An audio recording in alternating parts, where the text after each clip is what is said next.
L'aventure magique d'Amélie et du renard dans la forêt enchantée.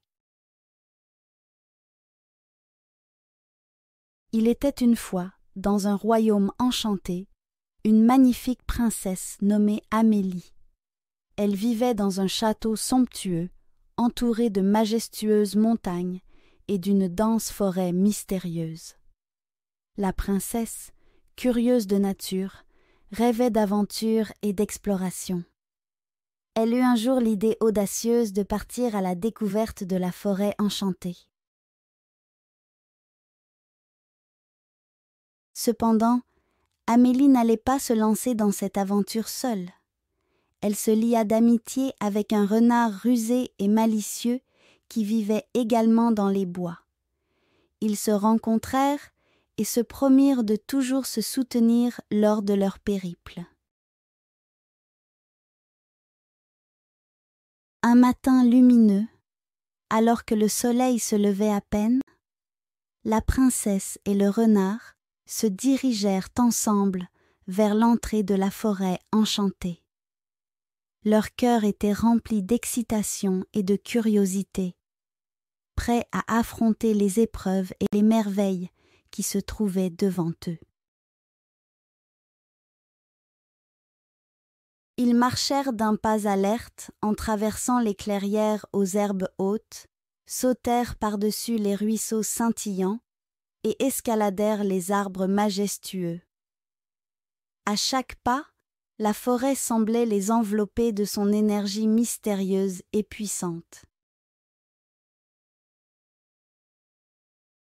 Pendant leur voyage, ils rencontrèrent de nombreux animaux magiques. Un cerf majestueux leur montra le chemin vers une source d'eau fraîche. Un écureuil farceur les guida vers un chemin caché menant à un champ de fleurs enchanté. Plus ils avançaient, plus les épreuves devenaient complexes. Ils durent résoudre des énigmes posées par des trolls facétieux et traverser un pont suspendu au-dessus d'un précipice. Mais grâce à leur amitié et à leur ingéniosité, ils surmontèrent tous les obstacles avec brio. Au coucher du soleil, alors qu'ils se reposaient près d'un étang étincelant, le renard raconta à la princesse une légende sur un joyau magique caché quelque part au cœur de la forêt. Ce joyau exaucerait un souhait à celui qui le trouverait, mais seul un cœur pur pouvait le découvrir. Amélie fut enchantée par cette histoire et décida qu'elle devait trouver le joyau pour aider son royaume et ses sujets. Elle et le renard redoublèrent d'efforts pour chercher des indices et des pistes, espérant trouver le joyau tant convoité. Après plusieurs jours d'aventure, ils se trouvèrent devant une mystérieuse cascade entourée de fleurs phosphorescentes. Amélie, poussée par son intuition, plongea ses mains dans les eaux cristallines de la cascade. Soudain, un éclat éblouissant apparut dans ses paumes. La princesse avait trouvé le joyau magique. Remplie d'espoir et de gratitude, elle fit un vœu pour que son royaume soit prospère et que tous ses habitants soient heureux. L'instant d'après, le joyau se transforma en une lumière douce et s'éleva dans les airs, illuminant toute la forêt. Un sentiment de paix et de pureté enveloppa Amélie et le renard, qui se sentirent comblés et satisfaits. De retour au château, la princesse partagea les merveilleuses histoires de leur aventure avec ses sujets étonnés. Amélie et le renard devinrent des légendes vivantes, synonymes d'amitié, de courage et d'espoir. Et chaque nuit, lorsque la lune brillait dans le ciel, la forêt enchantée les écoutait, s'illuminant doucement pour célébrer leur amitié et leurs incroyables aventures.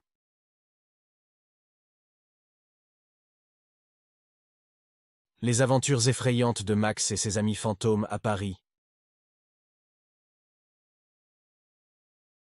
Il était une fois, dans la belle ville de Paris, un petit chien nommé Max. Max était un chien très curieux et intrépide, qui aimait explorer les rues de la ville avec ses amis. Un jour, ils ont découvert un vieux manoir abandonné au cœur de la ville. Intrigués, ils ont décidé de l'explorer. Max, accompagné de ses amis le chat Léo, la souris Nina et le lapin Hugo, entra dans le manoir. À leur grande surprise, ils y rencontrèrent des gentils fantômes, qui vivaient là depuis des années. Les fantômes, qui s'appelaient Liam, Emma et Lucas, étaient très amis avec les animaux et leur proposèrent de rester pour fêter Halloween ensemble. Le soir d'Halloween arriva, et le manoir était décoré de manière impressionnante. Des citrouilles illuminées, des toiles d'araignées et des chauves-souris étaient montées partout. Les animaux étaient déguisés en monstres amicaux, et les fantômes flottaient joyeusement dans les airs. Tous ensemble, ils se mirent à jouer à des jeux amusants. Ils s'adonnèrent à la pêche aux bonbons dans une mare remplie de bonbons colorés. Max, avec sa truffe fine, réussit à trouver les bonbons les plus délicieux. Ensuite, ils organisèrent une course de balais volants dans le ciel de Paris. Max prit un balai et vola à toute vitesse. Il se faufila entre les monuments célèbres, comme la Tour Eiffel et le Louvre, en riant aux éclats. Après tous ces jeux, ils eurent un bon repas avec des friandises spéciales pour Halloween. Les fantômes préparèrent des yeux de sorcière, des boules de fromage avec des olives noires, des doigts de momie, saucisses enveloppées de pâte à pizza, et un punch mystérieux. Vers minuit, tout le monde se rassembla dehors pour faire brûler une effigie de sorcière. Ils récitèrent des formules magiques et dansèrent autour du feu, joyeusement. Quand les premiers rayons de soleil apparurent à l'horizon, il était temps pour les animaux de rentrer chez eux. Max se réveilla dans son panier, se demandant s'il avait rêvé cette fantastique aventure. Mais dans sa patte, il trouva un petit collier en souvenir de cette soirée inoubliable. Max comprit alors que tout était réel et que l'amitié qu'il avait tissée avec les gentils fantômes durerait pour toujours. Depuis ce jour-là, Max, Léo, Nina et Hugo se rendaient souvent au manoir pour rendre visite à leurs amis fantômes. Ils jouaient et s'amusaient ensemble, créant des souvenirs qu'ils chériraient toute leur vie. Et ainsi, chaque année, au soir d'Halloween, Max et ses amis célébraient cette fête incroyable avec les gentils fantômes de Paris, parsemant les rues de la ville de rires et de joie, jusqu'au lever du soleil.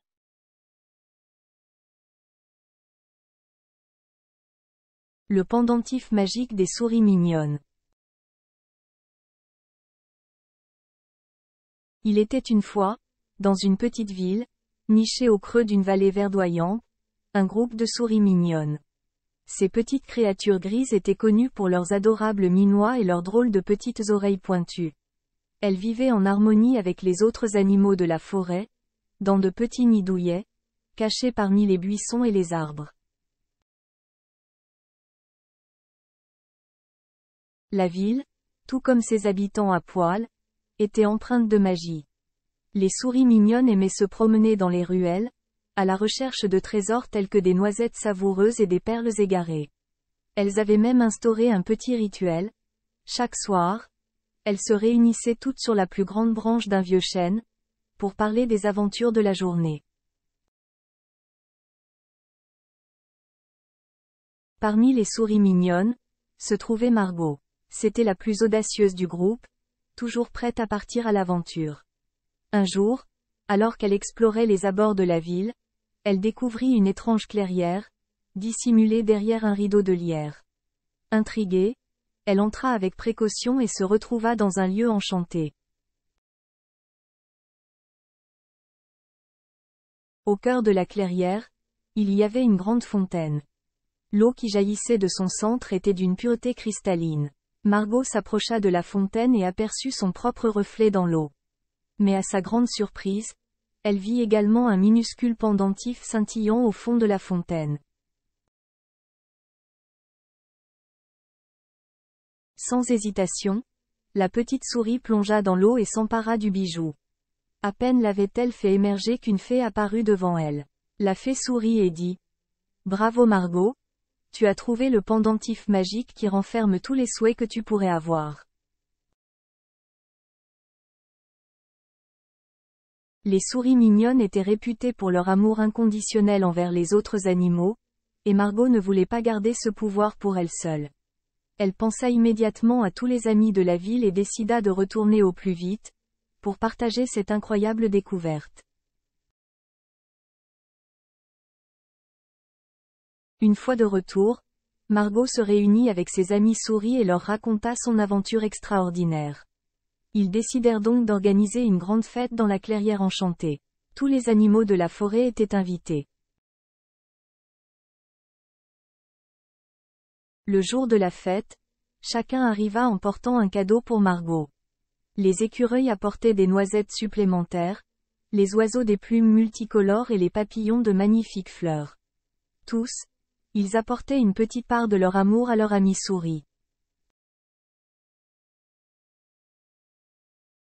Margot était tellement émue par toutes ces attentions qu'elle décida de faire un vœu spécial pour ses amis. Elle souhaita que chacun d'entre eux réalise un vœu qui leur tenait à cœur.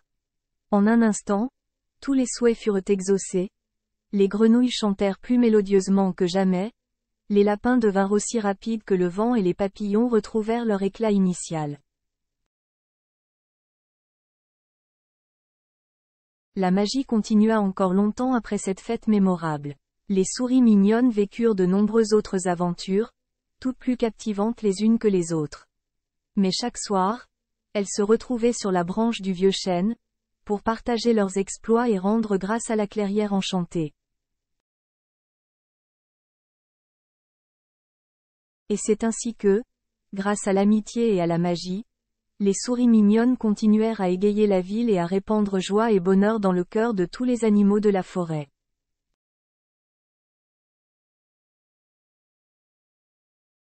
Max le Labrador et les merveilles du monde. Il était une fois un chien nommé Max, un adorable Labrador Retriever à la fourrure dorée comme les rayons du soleil. Max vivait dans une petite maisonnette avec sa famille aimante, composée de Monsieur et Madame Johnson, et leurs 3 enfants, Emma, Lucas et Mia.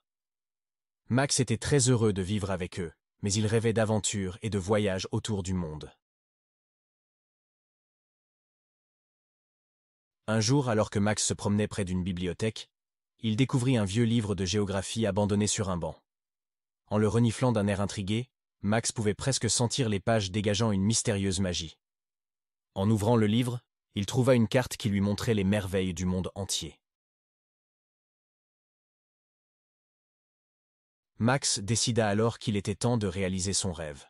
Il courut à la maison et dit à sa famille qu'il allait partir faire le tour du monde pour découvrir toutes ces merveilles.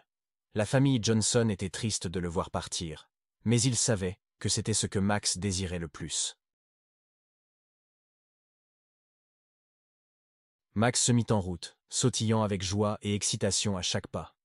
Sa première destination était Paris, en France. Il se promena dans les rues pavées, escalada la tour Eiffel et mangea des croissants dans un café français. De Paris, Max se dirigea vers la Chine où il découvrit la Grande Muraille et goûta de délicieux plats chinois. Il rencontra des pandas géants et fit des acrobaties avec des jongleurs. Ensuite, Max continua sa route vers l'Australie, où il joua avec des kangourous et fit de la plongée sous-marine pour voir les coraux colorés de la Grande Barrière de Corail. Il se promena également dans le désert et eut la chance de voir un koala endormi dans un eucalyptus. Après l'Australie, Max se rendit en Afrique, où il rencontra des lions majestueux et des éléphants qui lui rappelaient son amour pour les grosses pattes. Il grimpa au sommet du Kilimandjaro et dansa avec les tribus locales autour d'un feu de camp. Chaque nouvelle destination était une nouvelle aventure pour Max. Des pyramides d'Égypte à la Statue de la Liberté à New York, il voyageait de continent en continent, découvrant des cultures et des paysages magnifiques. Mais où que Max aille, il ne manquait jamais de penser à sa famille. Il leur envoyait des cartes postales de chaque endroit qu'il visitait, leur racontant toutes les histoires passionnantes qu'il vivait. Après un an de voyages incroyables, Max décida qu'il était temps de rentrer chez lui auprès de sa famille. Il était heureux d'avoir réalisé son rêve, mais il manquait beaucoup à sa famille. Quand Max arriva devant la porte de sa maisonnette, il fut accueilli par des cris de joie et des câlins chaleureux. La famille Johnson était tellement heureuse de le revoir et d'entendre toutes ces histoires. Max avait désormais terminé son tour du monde et il était prêt à vivre de nouvelles aventures avec sa famille. Mais cette fois, ils feraient tous ensemble des voyages, pour créer encore plus de souvenirs inoubliables. Et ainsi, Max continua à vivre une vie remplie de découvertes et d'amour, sachant qu'il avait réalisé son rêve et qu'il avait une famille incroyable avec qui partager chaque moment.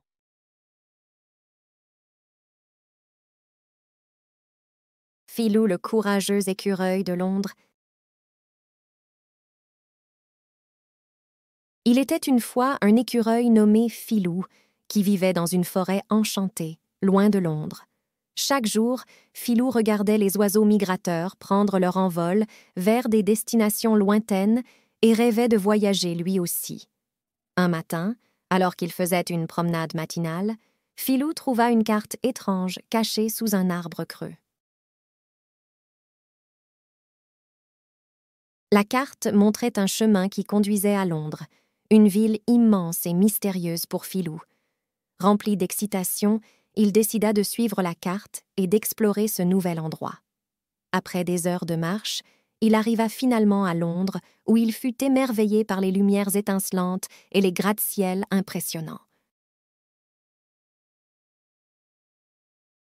Filou se promenait dans les rues bondées de la ville lorsque soudain, il aperçut un groupe d'écureuils qui semblaient bien s'amuser dans Hyde Park. Il se joignit à eux et se fit de nombreux nouveaux amis. Ensemble, ils escaladaient les arbres du parc, jouaient à cache-cache et se remplissaient les joues de glands délicieux. Un jour, alors qu'ils exploraient les ruelles de Londres, Filou et ses amis rencontrèrent une bande de pigeons espiègles dirigés par leur chef, Percy. Ils se moquèrent de Filou et lui dirent qu'un écureuil n'avait pas sa place dans une ville aussi grande. Mais Filou, fier et déterminé, ne se laissa pas abattre par les moqueries. Un après-midi, alors qu'il se promenait le long de la Tamise, Filou entendit un bruit inhabituel.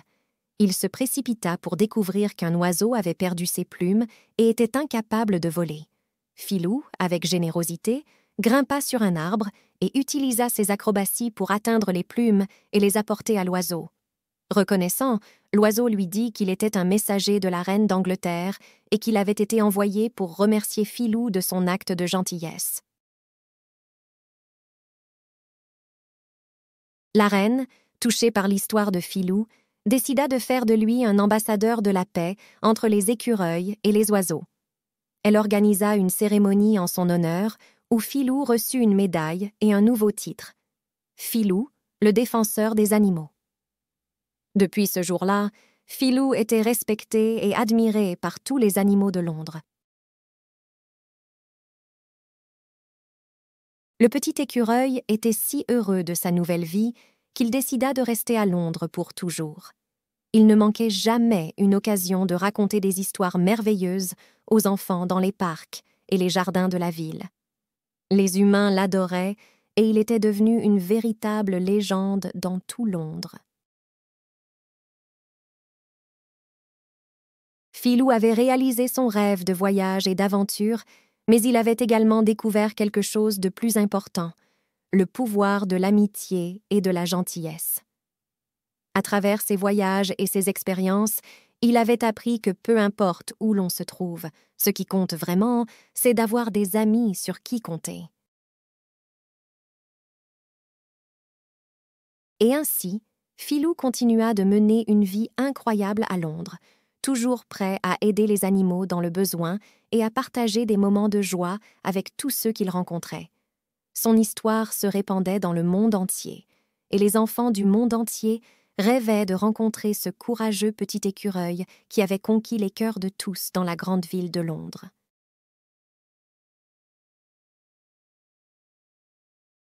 Les gardiens de la jungle, l'amitié, la protection et le pouvoir de l'uni. Il était une fois, dans une jungle lointaine, un tigre majestueux nommé Samba et un éléphant bienveillant nommé Raja. Ils étaient les meilleurs amis du monde et passaient leur journée à explorer les mystères de la jungle ensemble. Un jour, tandis qu'ils se promenaient près de la rivière, ils entendirent un appel à l'aide venant de l'autre côté de la dense végétation. Curieux, ils se dirigèrent vers la source du bruit et découvrirent un petit singe nommé Coco coincé au sommet d'un arbre. Sans perdre une seconde, Samba grimpa agilement à l'arbre et aida Coco à descendre en toute sécurité. Le singe était extrêmement reconnaissant et promit de les aider en retour s'il avait jamais besoin de lui. Ensemble, les trois amis partirent à l'aventure dans la jungle. Ils découvrirent des cascades enchantées, des fleurs exotiques et des animaux spectaculaires tout en collectant des trésors de la nature pour leur propre musée secret. Un soir, alors qu'ils se reposaient près du feu de camp, Coco raconta une légende qui disait qu'un ancien temple magique se trouvait au cœur de la jungle. Intrigués, Samba et Raja décidèrent de partir à sa recherche le lendemain matin. Ils marchèrent pendant des jours, bravant les dangers de la jungle, mais jamais découragés. Enfin, ils atteignirent une clairière mystérieuse où se dressait le temple tant recherché. Fascinés par sa beauté, ils franchirent les portes du temple et furent immédiatement entourés d'une lumière dorée. Au cœur du temple, ils trouvèrent une statue en pierre représentant une déesse de la jungle. En touchant la statue, celle-ci s'anima et leur dit qu'ils avaient été choisis pour protéger la jungle de tous les dangers qui la menaçaient.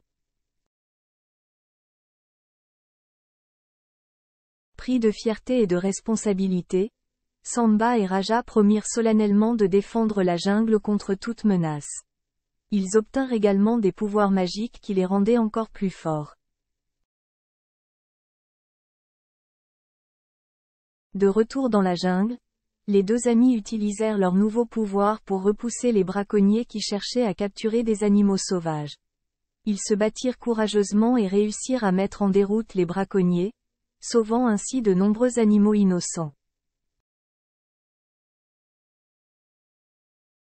La nouvelle de leurs exploits se répandit rapidement dans la jungle, et bientôt, Samba et Raja devinrent les légendes vivantes des animaux. Ils utilisèrent leur influence pour éduquer les humains sur l'importance de protéger la nature et de vivre en harmonie avec elle. Grâce à leurs efforts, la jungle prospéra et tous ses habitants vécurent heureux et en sécurité. Samba, Raja et Coco continuèrent à explorer la jungle ensemble, découvrant de nouveaux secrets et aidant les animaux dans le besoin. Des années plus tard, lorsque Samba et Raja devinrent trop vieux pour poursuivre leurs aventures, ils se retirèrent paisiblement dans une clairière enchantée. Coco, quant à lui, resta fidèle à son engagement et continua à veiller sur la jungle en honneur de ses amis. Et c'est ainsi que l'histoire de Samba le tigre et Raja l'éléphant fut racontée aux générations futures, rappelant l'importance de l'amitié, de la protection de la nature et du pouvoir de l'unité.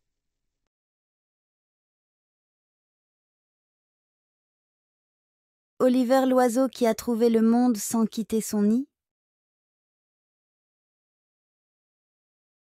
Il était une fois, dans un joli petit village, un jeune oiseau nommé Oliver. Oliver était un oiseau curieux et aventurier, qui rêvait de découvrir le monde au-delà des horizons. Un jour, il décida de se lancer dans une aventure extraordinaire, faire le tour du monde. Oliver se prépara soigneusement pour son voyage. Il prit son courage à deux ailes et s'envola vers sa première destination, l'Amérique. Il survola les vastes forêts d'Amazonie, découvrant une multitude d'espèces animales et végétales incroyables. Après avoir exploré les jungles et salué les singes malicieux, Oliver se dirigea vers l'Afrique, où il fut accueilli par le chant des lions et des éléphants majestueux. Il rencontra des girafes au long cou et des zèbres rayés qui lui racontèrent de merveilleuses histoires de la savane. De l'Afrique, notre oiseau intrépide vola vers l'Europe, où il visita des paysages enchanteurs. Il contempla les châteaux médiévaux en France, les moulins à vent des Pays-Bas et les ruines antiques de Rome. Oliver se faufila à travers les ruelles pavées de Londres, saluant même la reine d'Angleterre. Prochain arrêt, l'Asie. Oliver survola les montagnes enneigées de l'Himalaya et fit une halte pour se reposer dans les rizières de Chine. Il eut l'occasion de goûter des mets succulents comme les sushis au Japon et les épices indiennes. Ensuite, il se dirigea vers l'Australie, où il rencontra des kangourous bondissants et des koalas endormis dans les arbres. Puis, Oliver décida de continuer son périple vers les îles du Pacifique, où il plongea dans les eaux turquoises pour découvrir les merveilles des récifs coralliens. Après avoir exploré les îles exotiques, Oliver prit son envol vers l'Antarctique. Il lutta contre les vents glacés et survola des paysages immaculés de glace et de neige. Il salua les adorables manchots et fit un clin d'œil à une baleine qui passait par là. Enfin, Oliver rentra chez lui, dans son joli village. Il était heureux d'avoir découvert tant de merveilles à travers le monde, mais il réalisa que son véritable trésor était de retourner dans son nid douillet, auprès de sa famille et de ses amis. Les jours passèrent, et Oliver raconta des histoires fabuleuses de son voyage aux autres oiseaux du village. Ils étaient tous fascinés par ses récits, et certains rêvaient même de suivre ses traces et de découvrir à leur tour le monde. Oliver comprit alors que les voyages nourrissent l'âme et élargissent les horizons. Mais il apprit aussi que, peu importe où nous allons, il n'y a jamais rien de plus précieux que les liens que nous partageons avec ceux que nous aimons. Et ainsi, l'histoire d'Oliver l'oiseau explorateur fut gravée dans la mémoire des enfants du village. Chacun, à sa manière, décida de s'ouvrir au monde et de vivre des aventures extraordinaires, tout en gardant un peu de chez eux dans leur cœur.